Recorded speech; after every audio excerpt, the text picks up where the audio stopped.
நண்பர்களே, மனிதன் பிறக்கிறான், வாழ்கிறான், இறக்கிறான். இந்த 3 கட்டங்கள் தான் வாழ்க்கை என்று நாம் நம்புகிறோம். ஆனால் இந்த உலகத்தில் சிலர் இந்த விதியை ஏற்கவில்லை. அவர்கள் மரணத்தை ஒரு முடிவாக பார்க்கவில்லை. அவர்கள் அதை கட்டுப்படுத்தக்கூடிய ஒன்றாக பார்த்தார்கள்.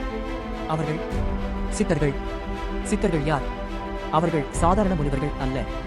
அவர்கள் உடல், மனம், உயிர் 3ஐயும் முழுமையாக புரிந்தவர்கள். அவர்கள் இயற்கையை எதிர்க்கவில்லை, அதை பயன்படுத்த கற்றுக்கொண்டார்கள். அவர்கள் கண்டுபிடித்த மிகப்பெரிய உண்மை: மனித உடல் ஒரு நிலையானது இல்லை, அது மாறக்கூடியது. அதை மாற்றத் தெரிந்தால் வாழ்க்கையையும் மாற்ற முடியும். இந்த எண்ணம் தான் அவர்களை மற்ற மனிதர்களிலிருந்து வேறுபடுத்தியது. அவர்கள் வாழ்க்கையை நீட்டிக்க முயன்றார்கள். அவர்கள் வயதை தாமதப்படுத்த முயன்றார்கள். அவர்கள் மரணத்தை புரிந்து கொள்ள முயன்றார்கள். சித்தர்களின் வழியில் காய்கல்பா என்ற ஒரு முக்கியமான கருத்து இருக்கிறது.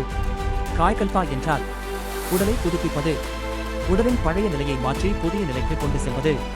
இந்த முறையில் அவர்கள் சில மூலிகைகள் பயன்படுத்தினார்கள், சில கனிமங்கள், சிறப்பு உணவு முறைகள், மூச்சை கட்டுப்படுத்தும் பயிற்சிகள், மனதை அமைதியாக்கும் தியானம். இந்த எல்லாம் சேர்ந்து உடலை மீண்டும் உயிர்ப்பிக்க முடியும் என்று அவர்கள் நம்பினர். இது ஒரு கதை மாதிரி தோன்றலாம், ஆனால் இப்போது அறிவியல் என்ன சொல்கிறது? மனித உடல் செல்கள் தொடர்ந்து புதுப்பிக்கப்படுகின்றன. சில நாட்களில், சில மாதங்களில் நம்முடைய உடல் முழுவதும் மாற்றமடைகிறது. அப்படியானால் உடல் மாற்றமடைவது உண்மை. அதை கட்டுப்படுத்த முடிந்தால் வாழ்க்கையை நீட்டிக்க முடியுமா? இதுதான் சித்தர்கள் கண்டுபிடிக்க முயன்ற கேள்வி. அகத்தியர் தமிழின் அடிப்படை அறிவு. அவர் ஒரு மொழி உருவாக்கியவர் மட்டுமல்ல, ஒரு பெரிய அறிவாளர். போகர், அவர் பற்றி பல கதைகள் இருக்கின்றன. அவர் ஒரு விசித்திரமான மருந்து உருவாக்கினார், அது உடலை அழியாமல் காக்கும் என்று நம்பப்பட்டது. திருமூலர் ஒரு உடலை விட்டு மற்றொரு உடலுக்குள் சென்றார் என்று கூறப்படுகிறது. இந்த விஷயங்கள் நமக்கு ஒரு பெரிய கேள்வியை எழுப்புகின்றன. உடல் ஒரு கருவியா? அதை மாற்ற முடியுமா? சிலர் சொல்கிறார்கள், சித்தர்கள் உடலை ஒளியாக மாற்றினார்கள், அவர்கள் உடல் நிலையை தாண்டிவிட்டார்கள். இந்த கருத்து அறிவியலுக்கும் புதிதல்ல. எனர்ஜி மற்றும் மேட்டர் ஒன்றுக்கொன்று மாறக்கூடியவை. அப்படியானால் சித்தர்கள் அந்த நிலையை அடைந்தார்களா? இப்போது இன்னொரு மர்மம். சிலர் நம்புகிறார்கள் சித்தர்கள் இன்னும் உயிரோடு இருக்கிறார்கள். அவர்கள் மலைகளில், குகைகளில் மறைந்து வாழ்கிறார்கள். அவர்கள் ஏன் வெளியில் வரவில்லை?